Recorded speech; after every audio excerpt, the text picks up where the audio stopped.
ஏன் இதெல்லாம் செஞ்சால் நமக்கு மன மகிழ்ச்சி ஏற்படுது அப்படின்றது முதல்ல தெரியணும் இல்லையா?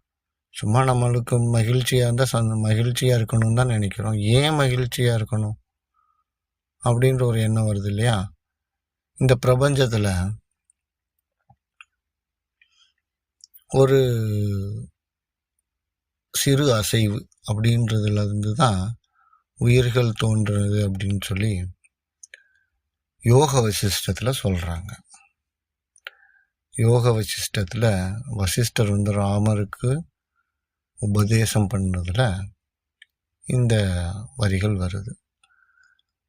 ஏதோ ஒரு அசைவு அப்படின்னா என்ன மாதிரியான அசைவு?